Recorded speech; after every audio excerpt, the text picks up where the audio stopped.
What's the podcast that's got everybody saying OWP? That's right, it's the O Wrestling Podcast. I'm your host, CW. Thank you so much for listening. Make sure to hit that bell on YouTube and subscribe to the podcast on any and all platforms. How you guys doing? Thank you so much for joining me. Today we're digging deep into a topic that will probably divide a lot of folks. It is the best finishers in WWE history. We're doing it. We're finally doing it. We had a podcast episode way back when, the 7 best moves that could be used as finishers, but that's so specific, so niche. Let's get right into the meat of the situation. The meat. Best WWE finishers of all time. Now, hotly debated topic. We're getting our names in there too. O Wrestling Podcast is throwing our hat in the ring to give you the top 10 finishers in WWE. Hands down. Now, many people are going to call this list bunk. They're going to say, I don't know what I'm talking about.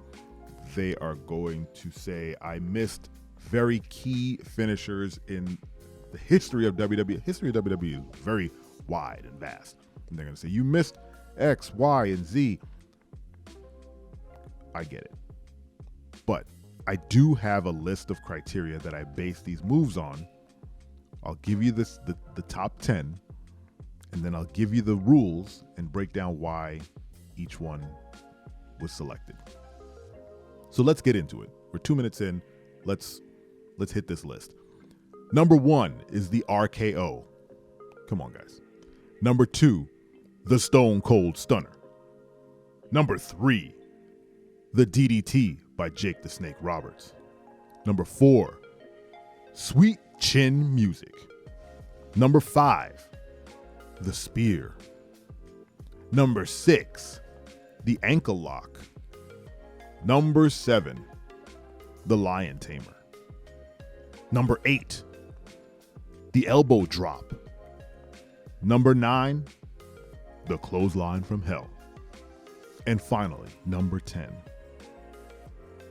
the Punt. There you go. There's your top 10 list. We got it out the way. We went 2 minutes in. I gave you the list. Now, I'm waiting for you to stop yelling at me. I know what you're saying. You didn't put in the choke slam, or you didn't put in the pedigree, or you didn't put in the blah, blah, blah. Of course. I mean, this is my list. I put in what I thought was the best. And to be fair, I'm sure you can't argue with a lot of the entries on that list, but you can definitely say I didn't put in certain things. So allow me to give you the criteria for choosing this list, and then you can continue to be upset about it, because I know you won't care. But here we go anyway. We got to fill 10 minutes. Here are the rules I used to kind of frame this list. Number 1, each move had to look devastating. All these moves look painful as hell. One of the staples of WWE is pulling off moves that look like they're going to hurt the person and don't. These two people have trusted themselves, their lives with each other, and they pull off these moves that look like you've absolutely ruined this person for the rest of their life. You've given them brain damage. You've ruined them, and they're fine. The move has to look devastating.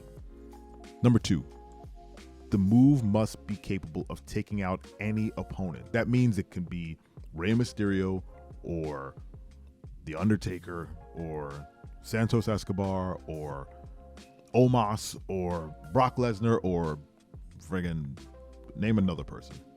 Rhea Ripley. This move has to be able to take out all of them. Number 3, it can be hit from anywhere in or outside the ring. That kind of narrows down quite a few moves, but mostly top rope moves, I think, or any middle rope moves. There aren't a whole lot of those, but the ones that you like that come from there, they're gone. So if you're outside the ring and you're, 2.5 feet out of the radius of the person doing a top rope move, you've effectively removed their finisher. Next, The move cannot be lift dependent.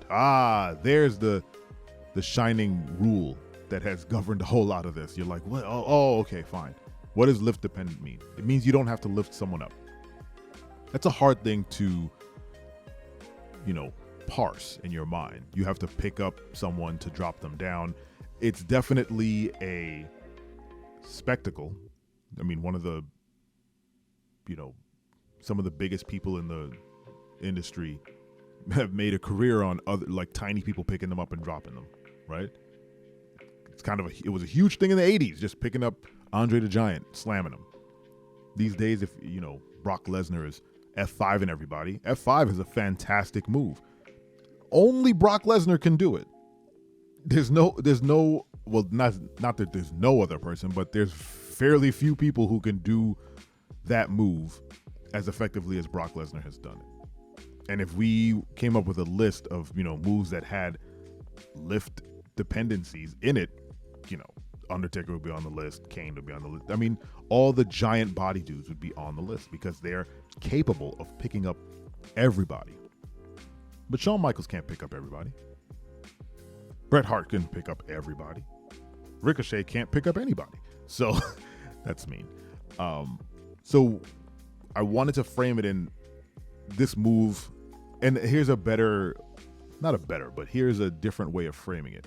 Let's say there's an up-and-coming wrestler, and they need a finisher, and you're an old-school wrestler. It's like 40 years from now, and they call you up and they say, "Can I use your move?"